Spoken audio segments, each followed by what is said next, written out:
Chrysanthemum, जिन्हें हम प्यार से मम्स और हिंदी में गुलदाउदी बुलाते हैं, ये आपके गार्डन के लिए बिल्कुल परफेक्ट एडिशन है।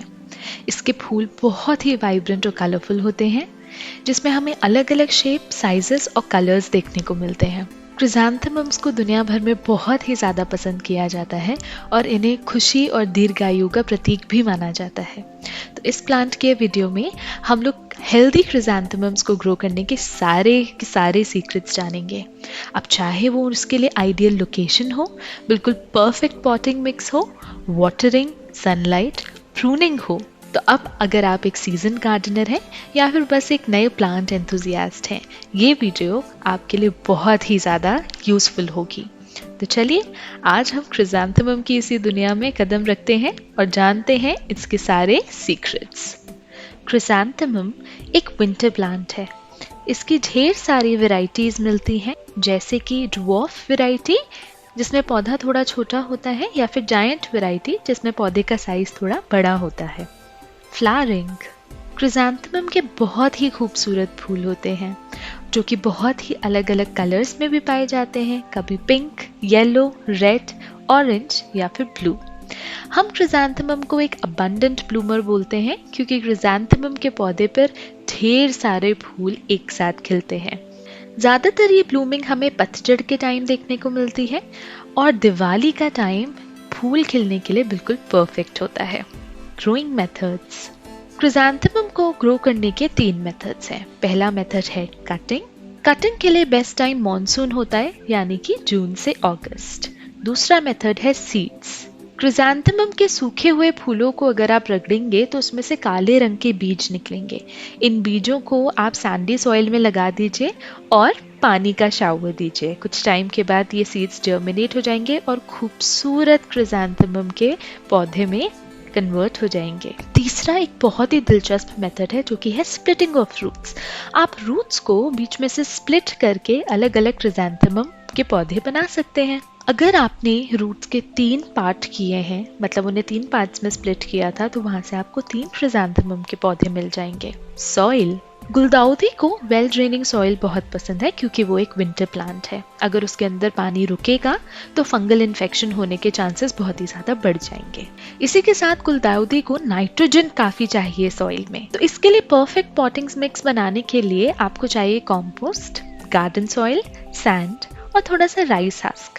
आप राइस हस्क की जगह कोकोपीट भी इस्तेमाल कर सकते हैं।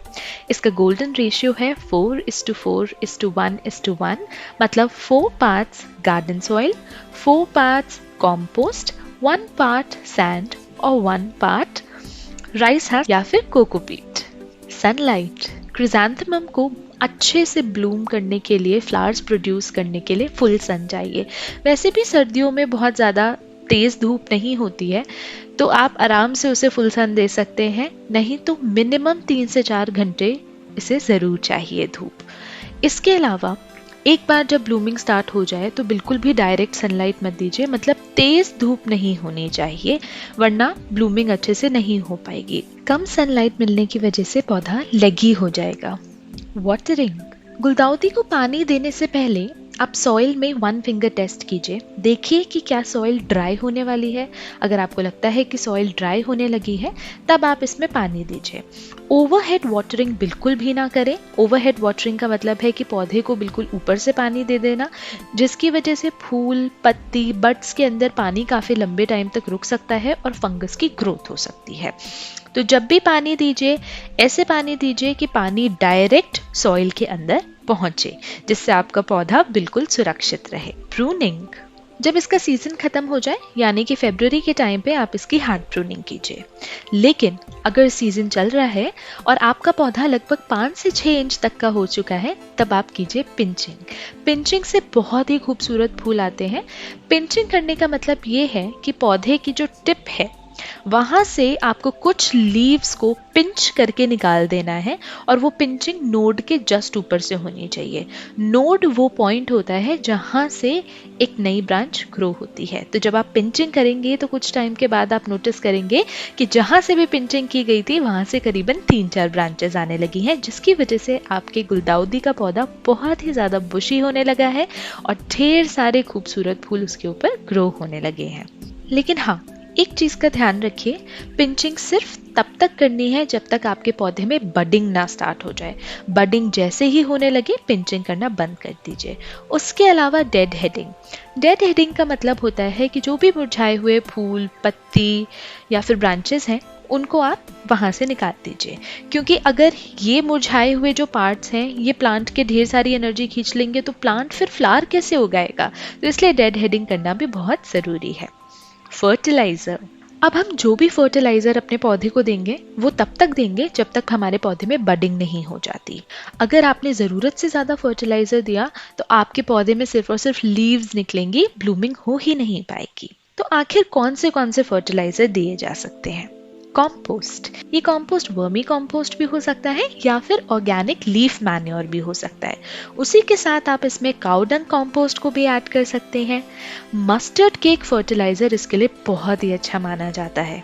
मस्टर्ड केक फर्टिलाइजर बनाने के लिए आप 1 चम्मच मस्टर्ड केक का पाउडर लीजिए और इसे 1 ग्लास पानी के अंदर घोल दीजिए।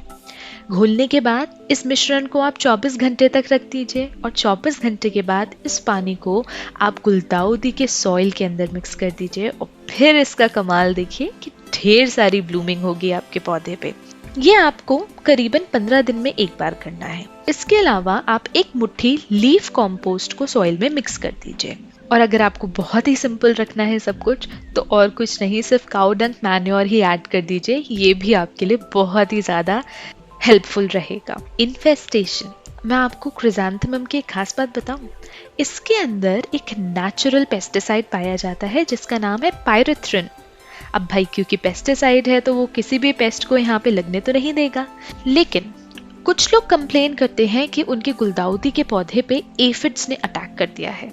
अगर आपके साथ भी ऐसा ही हुआ है तो आप हफ्ते में एक बार या फिर 15 दिन में एक बार नीम ऑयल का स्प्रे कर दीजिए।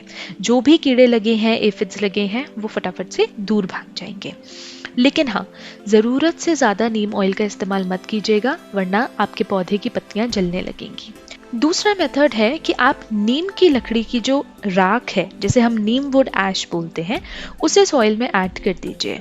नीम तो हम सब लोग जानते ही हैं कि एंटीबैक्टीरियल और एंटी फंगल होता है, तो ये जो नीम वुड ऐश है ये भी काफ़ी हद तक पेस्ट्स को भगाने में आपकी मदद करेगा। पॉट, गुलदाउदी को ग्रो करने के लिए क्ले पॉट काफ़ी अच्छा माना जाता है। आप करीबन 8 से 12 इंच का पॉट इसके लिए ले सकते हैं। तो है ना गुलदाउदी को ग्रो करने की टिप्स कितनी आसान।